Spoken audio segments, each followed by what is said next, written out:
Hello दोस्तों, नमस्ते, राम राम। मैं हूं अमित चौधरी। स्वागत है आपके अपने YouTube channel Amit sir GK में। तो आज 10th क्लास का 5th चैप्टर का पार्ट 2 है, औद्योगिकरण का युग। उसका सेकंड पार्ट है हम, और शुरू करते हैं अपने इस चैप्टर को। और आज इसको विद क्वेश्चन के साथ समाप्त कर देंगे। ठीक है, तो हम अभी तक क्या क्या पढ़ चुके हैं? हम पढ़ चुके हैं आदि औद्योगिकरण के बारे में, औद्योगिकरण की गति, कारखानों की शुरुआत, श्रमिकों के जीवन, ठीक है, भारत में कपड़ा, ये सारी चीजें हम कर चुके हैं प्रॉपर तरीके से, आई थिंक। ठीक है, देखते हैं हम कहाँ पहुंच गए थे। लाइफ वन कहाँ पर थे, कोई बता सकता है? हम, हाँ, मजदूर कहाँ से आते थे, यहाँ इस टॉपिक को, हाँ, ये तो करवा देते। शुरू के व्यवसाय के बारे में, भारत में कारखानों की शुरुआत भी करवा चुका हूं मैं। इसके मजदूर कहाँ से आते थे? इन औद्योगिक के अंदर जो ये कंपनी थी, फैक्ट्री थी, इसके अंदर जो काम करने वाले मजदूर वर्ग थे बेचारे, वो कहाँ से आते थे? Where did the worker come from? ठीक है, अब ज्यादातर औद्योगिक क्षेत्र, समझते हैं इस बात को। ज्यादातर औद्योगिक क्षेत्र में आसपास के जिलों से मजदूर आते थे। ठीक है, जो आसपास थे, इनमें से अधिकांश मजदूर आसपास के गांव से पलायन करके आते थे। वो बेचारे, मतलब गांव में कुछ होता नहीं था, तो गांव से पलायन करके के किसी कारणवश कोई रोजगार मिल जाए, ठीक है, थोड़ा बहुत दिन दहाड़ी मिल जाए, उसी के कारण उसी को लेकर के मन में, और वो इन्हीं फैक्ट्रियों में, औद्योगिक औद्योगिक जो स्थान थे, इन क्षेत्रों में आते थे काम करने के लिए। फसल की कटाई, त्योहार के समय वे अपने गांव में जाते थे ताकि अपनी जड़ों से भी जुड़े रहें। ऐसे आज भी देखने को मिलता है। दिल्ली और पंजाब में काम करने वाले मजदूर छुट्टियों बिहार, उत्तर प्रदेश वापस जाते हैं। ये बिल्कुल सही बात कह रहे हैं।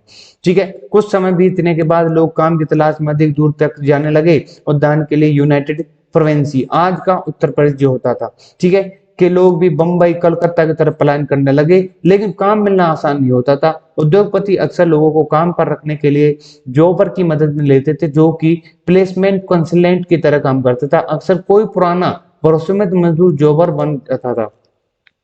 ठीक है, पुराने ही कोई, जो पुराना होता, जो काफी समय से काम करता था, वही कहलाता था जॉबर। ठीक है, जॉबर अक्सर अपने गांव के लोग को प्रश्न देता था, वह उन्हें शहर में बसने में मदद करता था और जरूरत के समय कर्ज भी देता था। इस तरह से जॉबर एक प्रभावशाली व्यक्ति बन गया था। वह लोगों से बदले में पैसे उपहार मांगता था और मजदूरों को जीवन में दखल देता था। ठीक है, ये रहने वाली बेचारी महिलाएं भी हैं जो उनके साथ आती होंगी। ठीक है, औद्योगिक विकास का अनूठापन कैसे लगा कि यूरोप के मैनेजिंग एजेंसी कुछ खास तरह के उत्पादों में ही रुचि दिखाती थी।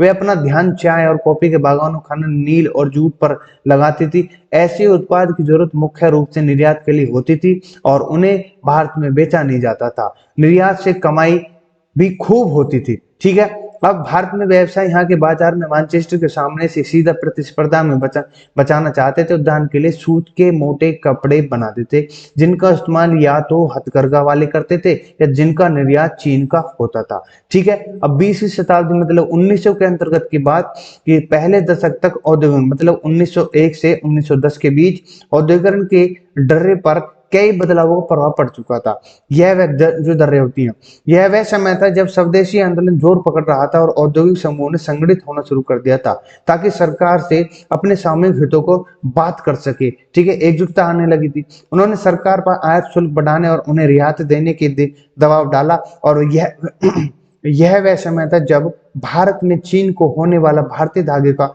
निर्यात घट रहा था उस समय। ऐसा इसलिए हुआ क्योंकि चीनी, जापानी मिलों के उत्पाद ने चीन के बाजार को भर दिया था। ठीक है, ये आपके सामने देख सकते हो। वहीं का कोई स्थान है, फैक्ट्री वगैरह कुछ। भारतीय उत्पादों ने सूती धागे को छोड़कर वस्त्र बनाने से अधिक जोर दिया। 1900 से 1912 के बीच भारत में सूती कपड़ा का उत्पादन दोगुना हो गया। पहले विश्व युद्ध तक उद्योगों के विकास की दर धीमी थी। युद्ध ने स्थिति बदल दी। ब्रिटेन के मिलें सैनिक जरूरत पूरा करने में व्यस्त हो गई। इससे भारत में आयात घट गया।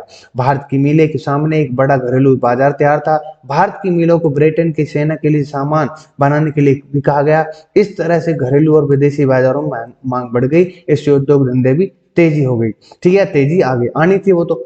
युद्ध खत्म होने के बाद भी मैनचेस्टर यहाँ के बाजार में अपनी खाई हुई खोई हुई पकड़ दोबारा नहीं बन पाया। अब ब्रिटेन के उद्योग संयुक्त राज्य अमेरिका, जर्मनी, जापान से टक्कर लेने के लिए इस स्थिति में नहीं थे। ठीक है, लघु उद्योग का वर्चस्व, dominance of small scale industries, उद्योग में वृद्धि के बावजूद अर्थव्यवस्था में बड़े उद्योगों का शेयर बहुत कम था, उस समय की बात है। ठीक है, नेक्स्ट है कि लगभग 67% बड़े उद्योग बंगाल और बंबई में थे।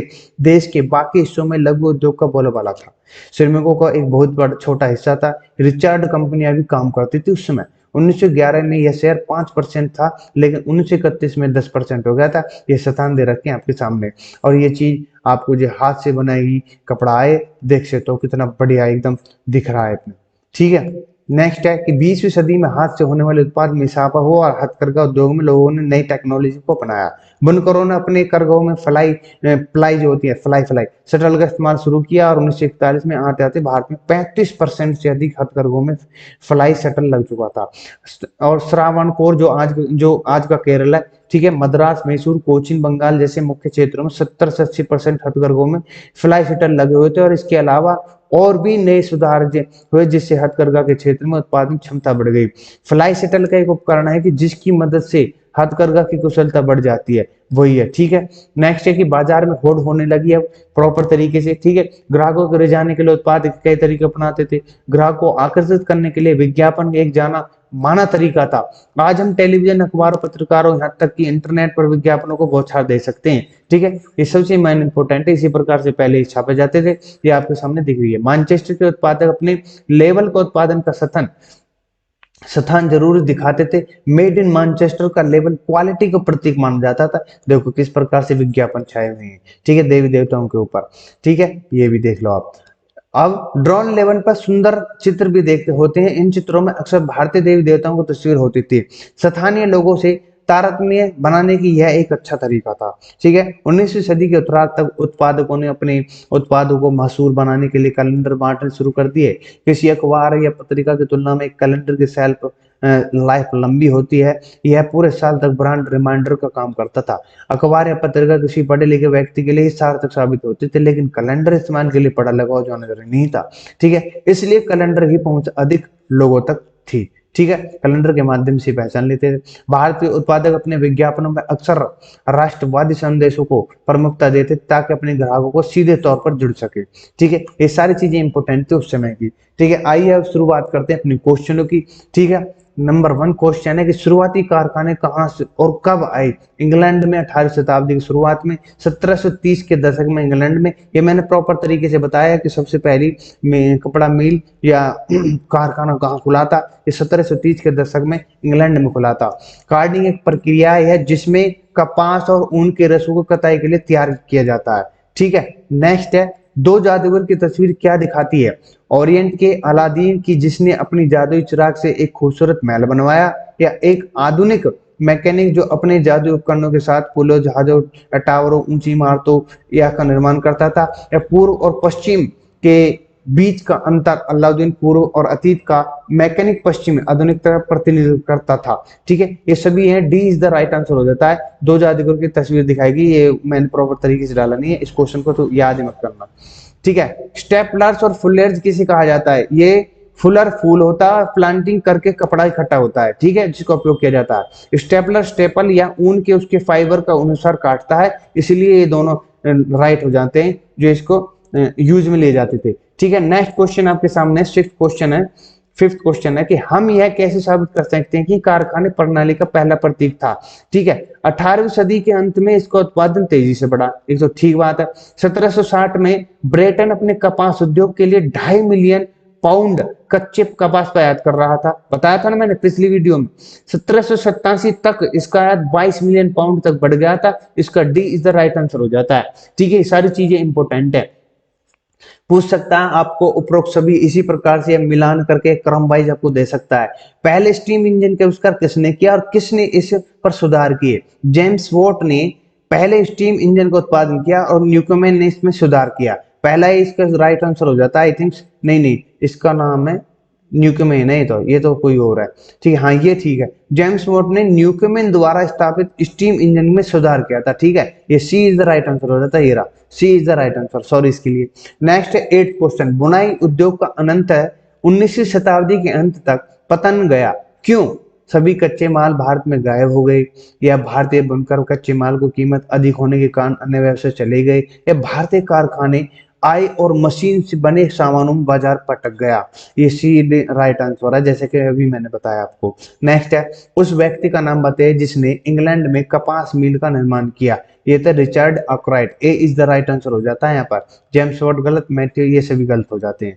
ठीक है, नेक्स्ट है 10th क्वेश्चन आपके सामने। इतिहासकारों के अनुसार 19वीं सदी के मध्य में औसत मजदूर कौन था? एक मशीन ऑपरेटर, या पारंपरिक शिल्पकार और मजदूर, या अक्षुत मजदूर, या एक प्रौद्योगिक विशेष कार्यकर्ता। तो B is the right answer होता है, पारंपरिक शिल्पकार और मजदूर था। उस समय एक मजदूर का काम करते थे ये। ठीक है, नेक्स्ट है, निम्नलिखित में से कौन गुमशुदाओं से संबंधित था? ठीक है, कंपनी द्वारा नियुक्त पर्यवेक्षक, ये मैंने बताया थी। 12th क्वेश्चन पिछली वीडियो के क्वेश्चन है, अगर आपने पिछली वीडियो नहीं देखी तो आपको प्रॉपर तरीके से उसको देखना समझना है टॉपिक वाइज। भारत में पुराने व्यापार के केंद्र कौन से थे? बम्बई कलकत्ता, दिल्ली बम्बई, सूरत हुगली, कर्नाटक चेन्नई। तो इसका Surat Hugli is the right answer, C is the right answer हो जाता है ये रहा। ठीक है, नेक्स्ट है 13 क्वेश्चन। पूर्व औद्योगिकरण के काल में व्यापारी कहाँ से सामान खरीदते थे? शहर, गांव, विदेश, दूसरे द्वीप। ठीक है, तो गांव से खरीदते थे, प्रॉपर तरीके से वहां पर अपनी फैक्ट्री लगाते थे वो, क्योंकि शहर में उन्हें मौका नहीं मिलता तो अपना शहर में गांव में जाते थे। ठीक है, किसी पूर्व औपनिवेशिक बंदरगाह ने भारत को खाड़ी देशों और किस लाल सागर के बंदरगाह से जोड़ा था? तो वो थी सूरत। ठीक है, सूरत का नाम आया था ना, मैंने आपको प्रॉपर तरीके से बताया था, क्योंकि इस पर ज्यादा लोड आ गया था तो इसके साइड में इसको खोला गया था। उसका नाम बताओ इन कमेंट में मुझे। ठीक है, क्या नाम से खोली गई थी वो? नेक्स्ट है 15 क्वेश्चन। निम्नलिखित में से कौन भारत में औद्योगिक उत्पादन पर हावी यूरोप प्रबंध एजेंसी नहीं थी? ये थी एंड्रयू यूल या वर्ल्ड हेरिगस एंड कंपनी, गलत है भी। ठीक है, जायडन स्किनर एंड कंपनी, एल्गन मिल थी, Elgon mill is the right answer. निम्नलिखित में से कौन गुणवत्ता का कार्य था? बुनकरों का परीक्षण करना, बिल्कुल। आपूर्ति लेना, कपड़ा की गुणवत्ता की जांच करना, सभी थे। D is the right answer हो जाता है।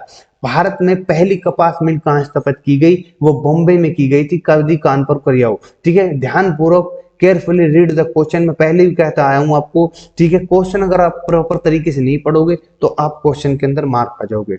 नेक्स्ट है आपके सामने, निम्नलिखित में से किस परिघटना में भारत में औद्योगिक परिवर्तन का आकार वातानुकूलित था? औपनिवेशिक शासन, मुगल शासन के कर्मचारी, ग्रामीण इलाकों में गरीबी, या भारत को नियंत्रित करने वाली यूरोपीय शक्तियों के बीच संघर्ष। तो इसका I think D is the right answer हो जाता है। ठीक है, निम्नलिखित में से किस परिघटना में भारत में औद्योगिक परिवर्तन का आकार वातानुकूलित था? ये आप एक बार इंसर्च कर लेना है। ठीक है, नेक्स्ट है, द्वारकानाथ टैगोर कौन थे? एक समाज सुधारक थे या संगीत का उद्योगपति थे? C is the right answer, C is the right answer. 19 इस 18वें क्वेश्चन को देख रहे हैं एक बार। ठीक है, नेक्स्ट है आपके सामने 20। इन 19वीं शताब्दी की शुरुआत में निम्नलिखित में से कौन भारतीय बुनकरों की समस्या नहीं थी? कच्चे माल की कमी, गुमशुदाओं का टकराव, या स्थानीय और विदेशी बाजार का पतन, नई कारखानों की स्थापना। तो इनमें तो टकराव हो रहा था, सिंपल सी बात है। B is the right answer. 19वीं शताब्दी के दौरान ब्रिटेन में सबसे गतिशील उद्योग कौन से थे? कपास और धातु, धातु चीनी, जहाज कपास, कपास चीनी। तो कपास और धातु थी, दोनों चीज मोस्ट इंपोर्टेंट थी उस समय, यूरोप के अंदर बिक्री हो रही थी इन चीजों की। नेक्स्ट है, पहली भारतीय जूट मिल कहाँ स्थापित? जूट मिल कहाँ पर स्थापित? बंगाल में हुई थी। ये प्रॉपर तरीके से मैं उनको पिछले चैप्टरों में बता चुका हूँ कि कितने ने कहाँ पर रोजगार दे चुके हैं आज के समय में। चीनी उद्योग में कितने, कपड़ा उद्योग में कितने, जूट उद्योग में कितने, सारी चीजें प्रॉपर तरीके से आंकड़े वाइज मैंने आपको बताई है हर क्लास को। ठीक है, और इसके साथ मेरी आज की क्लास यहीं पर पार्ट 2 जो क्लास थी मेरी यहीं पर समाप्त होती है। ठीक है, इसके बाद 1 या 2 चैप्टर रह जाते हैं आपके। ठीक है, उनको प्रॉपर करके और हिस्ट्री की क्लास यहीं पर समाप्त हो जाएगी। और सभी भाइयों से मैं यही कहूंगा कि बस यही मंथ है, नेक्स्ट मंथ आपके क्लास पेपर शुरू हो जाएंगे और सभी भाई धापा के लग जाओ, कोई दिक्कत नहीं है। ठीक है, जीके से रिलेटेड कोई भी क्वेश्चन आपका बाहर नहीं जाएगा जो मैंने करवाया अभी तक। ठीक है, तो सभी भाइयों को मैं विदा लूंगा। नमस्ते, राम राम, जय हिंद, जय भारत।